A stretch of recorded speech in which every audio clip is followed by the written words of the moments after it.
जालौर जिले से एक दिल दहला देने वाला मामला सामने आया है, जहां पर एक युवक पिछले 30 सालों से जंजीरों से जकड़ा हुआ है। इनका परिवार सरकार से मदद की गुहार लगा रहा है। जानकारी के मुताबिक जिले के एक गांव में 30 साल के दिनेश कुमार को पिछले 3 दशकों से जंजीरों में बांध कर रखा गया है। मानसिक रूप से बीमार दिनेश और उसका अपाहिज भतीजा सुमित एक पेड़ के नीचे बनी झोपड़ी में खटिया लगाकर जिंदगी काट रहा है। ये कहानी न केवल एक परिवार की मजबूरी को दर्शाती है, बल्कि सरकारी योजनाओं की नाकामी को भी उजागर करती है। 10 लोगों का ये परिवार गरीबी की मार झेल रहा है। परिवार में कमाने वाला सिर्फ एक शख्स गबला राम है, जो मजदूरी करता है और बारिश के मौसम में झोपड़ी के आसपास पानी भर जाता है, जिससे दिनेश और सुमित की मुश्किलें और ज्यादा बढ़ जाती हैं। विशेष समुदाय से होने के बावजूद भी परिवार को SC/ST योजना का लाभ नहीं मिल पा रहा। सरकारी मदद के अभाव में ये परिवार बेसहारा है। परिवार ने कई बार सरकारी मदद की गुहार लगाई, लेकिन कोई सुनवाई नहीं हुई। दिनेश और सुमित को ना विकलांग पेंशन मिल रही है, ना ही मानसिक स्वास्थ्य योजनाओं का लाभ मिल पा रहा है। मैं काकी लागू दिनेश रे ने 30 सालों ने सोरा इलाज करावा गुजरात लेको पाली दवा हाले जोधपुर दवाई लई सा कोई फर्क है नहीं ने घर बार सा आड़ा है ने आप सरकार ने मैं विनती करो कि जटी वेजट सा मारो सोरा कटी इलाज कराओ ना अन चैनल दे सुने ने सोरा कटी सुविधा करो सर ने मोर भैंग का पूरा परिवार सा मैं परेशान हो बोले कपड़ा नहीं पहरे हिनोन नहीं करे रोटी नहीं खाए मोने सबो नहीं भाटा टोके गाना बोले सब मैं परेशान हो सा 30 साल हूँ। आप सरकार माँ बाप हो ने सोरन लेकिन कभी सुविधा करो दवाई दारू कराओ सरकार दिया करे मेहरबानी करो सरकार मान बाप हो दवा कराई पालनपुर ले गया पाली ले गया भी जोधपुर ले गया कोई इलाज डाटो नहीं हुकुम आप सरकार मान बाप हो करो दिया करो मेहरबानी दो अच्छे रहे बाजी गरीब आदमी कोई रोटी नहीं है प्रोग्राम में नहीं है बाजी। कितना साल की है रोटी दावा तो है। कितना साल की बीमार है? वो 30-35 साल की है। 30-35 साल। कोई सरकार अफसर हटे आया? बीजे अफसर कलेक्टर ने रिपोर्ट दी थी। हाँ कलेक्टर ने मैंने सुना की थी कि भाई डॉक्टर जोधपुर लेको लेने के आशा देना पड़ी आवा तो आया कोई सुना की थी। बस वो जो कलेक्टर तक रिपोर्ट दी थी सर। अच्छा आप रिपोर्ट दी कोई आया नहीं आया सर।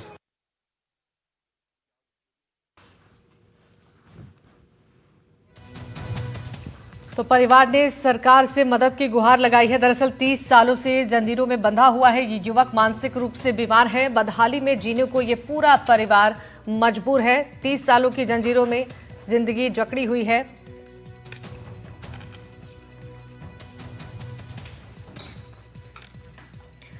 और चलिए इस पर जानकारी देने के लिए हमारे सहयोगी भरत राजपुरोहित जालौर से जुड़ रहे हैं और हमारे साथ डॉक्टर प्रदीप भी जुड़ेंगे, DM है जालौर से, और डॉक्टर सत्यकांत त्रिवेदी भी जुड़ेंगे हमारे साथ। उसके पहले हम चलेंगे भरत के पास और जानेंगे कि ये पूरा मामला क्या है। परिवार की तरफ से इस पूरे मामले को लेकर क्या कुछ बताया गया है, कितने समय से ये परेशानी बनी हुई है? जी बिल्कुल, ये परेशानी पिछले 30 वर्षों से है और परिवार उसको झेल रहा है। पीड़ित परिवार है, कई वर्षों से इस समस्या को लेके परेशान है। हालांकि परिवार ने कई बार अधिकारियों सहित जिला कलेक्टर को भी पूर्व में उसने एप्लीकेशन के माध्यम से अवगत करवाया था, लेकिन उनको सिर्फ मिला था आश्वासन। उनको बताया गया था कि डॉक्टर की टीम आएगी और आपके दिनेश को उपचार के लिए जोधपुर भेजा जाएगा। हालांकि वो बात और वो वादे सिर्फ धराशायी हो गए और अब तक इनको उपचार नहीं मिला। हमारी NDTV की टीम को जानकारी मिलने पर हम उनके घर पहुंचे और उनकी जो उनके विचार से जानकारी ली, तो बड़ी विडंबना हमें भी वहां पर देखने को मिली। उनका जो घर है वो घर गहरी खाई के अंदर है। तबकि बारिश के मौसम में सबसे बड़ी समस्या आती है, क्योंकि वहां पर चौक और पानी भर जाता है, बैठ नहीं सकते, सो नहीं सकते, न खा सकते हैं। साथ ही साथ उनका एक भतीजा सुमित, वो भी पूरी तरह से अपाहिज है, न चल सकता है, न फिर सकता है, न बैठ सकता है। यानी कि उस परिवार के ऊपर पहाड़ सा गिर गया, ऐसी समस्या बताई गई है। बिल्कुल ठीक है। एक बार डॉक्टर सत्यकांत का रुख करना चाहेंगे। डॉक्टर सत्यकांत, अगर समझने की कोशिश करें, 30 सालों से मानसिक रूप से एक शख्स बीमार है और इलाज के अभाव में समस्याएं और ज्यादा जटिल होती जा रही हैं। इतने लंबे समय तक अगर इलाज का अभाव हो तो इसका क्या असर होता है? हालांकि सरकार की ओर से अभी मदद के लिए कोशिश की जा रही है और परिवार भी गुहार लगा रहा है। ऐसे में अगर समझने की कोशिश करें तो एक शख्स जो कि 30 सालों से जंजीरों में बंधा हुआ है, इसके मानसिक स्वास्थ्य को लेकर इलाज की कितनी ज्यादा जरूरत है इस समय में? सबसे पहले तो मैं एनडीटीवी को धन्यवाद देना चाहूंगा कि उन्होंने बहुत ही इंपॉर्टेंट मुद्दे पर बात की है। और ऐसा व्यक्ति जो कहीं ना कहीं जागरूकता के अभाव में, संसाधनों की पहुंच की दूर की वजह से ऐसे मानसिक रोग का इलाज लेने से वंचित है, जिसका अच्छे खासे ढंग से इलाज किया जा सकता है, उसे सोच समझ करके, परीक्षण करके, मानसिक स्वास्थ्य परीक्षण करके अगर इन्हें दवाइयां दी जाएंगी तो इसका बहुत ज्यादा ये लाभान्वित हो सकते हैं। कई बार स्किज़ोफ्रेनिया जैसी बीमारियां होती हैं जिसमें ऐसी समस्याएं देखी जा सकती हैं, लेकिन लोग इसे कई बार भूत प्रेत का साया मानते हैं, जागरूकता का अभाव होता है और सही समय पर सही हेल्प नहीं ले पाते। लंबे समय पे रहने की वजह से न केवल एक अपने परिवार में जो उनकी एक छवि होती है वो एक मानसिक रोगी के साथ साथ ऐसे व्यक्ति की भी हो जाती है जो प्रोडक्टिव नहीं होता है। ऐसा व्यक्ति परिवार के ऊपर भार समझा जाता है और चूंकि इसकी वैज्ञानिक समझ नहीं है तो उसे कई बार गैर मानवीय ट्रीटमेंट दिया जाता है, जैसे कि बांध करके रखना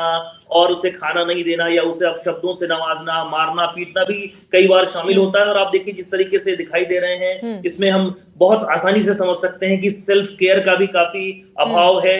एक मुझे लगता है रिजेक्शन का सामना वो कर रहे हैं। तो ये मुझे लगता है पूरे देश पर, पूरे परिवार पर ये क्षति होती है कि हमारे मानव संसाधन को उचित हेल्प नहीं मिल पा रही है, वो भी इस जमाने में। मैं व्यक्तिगत रूप से एनडीटीवी से गुजारिश करूंगा कि अगर इनका परिवार मुझसे हेल्प लेना चाहे तो मैं अपना व्यक्तिगत नंबर भी साझा कर सकता हूं, जो टेली मेडिसिन के थ्रू मैं इनको अगर मैं हेल्प करा सकूं तो मैं भी मतलब उसमें किसी भी प्रकार से फ्रंट पे आकर के करना चाहूंगा। बिल्कुल, देखिए डॉक्टर सत्यकांत, आपसे समझना चाहेंगे, देखिए कि लंबे समय से इलाज का अभाव कितना ज्यादा आगे मुश्किल हो सकता है और अभी अगर इलाज शुरू होता है तो कितना समय लगेगा ठीक होने में और किस तरीके की परेशानियां आगे बढ़ सकती हैं अगर और इंतजार करना पड़ता है तो? देखिए अगर हम यहाँ पर और डिले करते हैं, मानसिक स्वास्थ्य का सबसे इंपॉर्टेंट रूल है कि अगर हम जितना ज्यादा डिले करते जाते हैं ट्रीटमेंट, ब्रेन की सेल्स में, उसके व्यवहार में और ज्यादा गंभीर प्रभाव पड़ते चले जाते हैं। साथ ही साथ जो मैंने बताया कि ऑलरेडी आर्थिक समस्या से जूझ रहा परिवार है, इनके ऊपर और बर्डन बढ़ता चला जाता है। जितनी जल्दी हम ट्रीटमेंट मुहैया कराएंगे उतना बेहतर रिजल्ट्स आएंगे और जो इनकी जो जीवन की गुणवत्ता है वो काफी ज्यादा बेहतर हो जाएगी। सरकार ने हालांकि इसके लिए बहुत अच्छी योजनाएं चला रखी हैं। ये मेरी समझ के बाहर है कि ये उस इलाज से वंचित क्यों हो पा रहे हैं। अगर आप प्रशासन की मदद लेंगे, पुलिस की मदद लेंगे तो उसके थ्रू जो गवर्नमेंट का राष्ट्रीय मानसिक स्वास्थ्य कार्यक्रम है उसमें इनको तुरंत उपचार मिल सकेगा। तो मैं आपसे रिक्वेस्ट करूंगा कि इस बात को जल्दी से जल्दी प्रशासन पे पहुंचाएं ताकि जो वहां पर निकट सरकारी मानसिक स्वास्थ्य केंद्र है इनका इलाज शुरू हो सके। बिल्कुल डॉक्टर सत्यकांत, हम पूरी कोशिश कर रहे हैं कि प्रशासन तक इस बात को पहुंचाया जाए और इस पर जल्द से जल्द संज्ञान लिया जाए। लेकिन हम डॉक्टर प्रदीप गवांडी से जुड़ने की कोशिश कर रहे थे, डीएम है जो जालौर से, उन्होंने फोन नहीं उठाया, इस पर कुछ बोलने से इनकार कर रहे हैं और ये परिवार लगातार गुहार लगा रहा है कि इनकी मदद की जाए, क्योंकि काफी परेशानियां इनकी बढ़ती जा रही हैं। परिवार में कमाने वाला एक ही शख्स है और परिवार पर दुखों का पहाड़ टूटा है। एक लंबे समय से इनकी तरफ से सरकारी मदद की गुहार लगाई जा रही है, लेकिन अब तक कोई सुनवाई नहीं हुई है। हमारे सहयोगी भरत हमारे साथ जुड़े हैं। भरत, आपसे जानना चाहेंगे, आप जब वहां पर पहुंचे थे, परिवार से बातचीत की थी, क्या कुछ बताया गया था, कितनी बार उनकी तरफ से गुहार लगाई गई है सरकार से?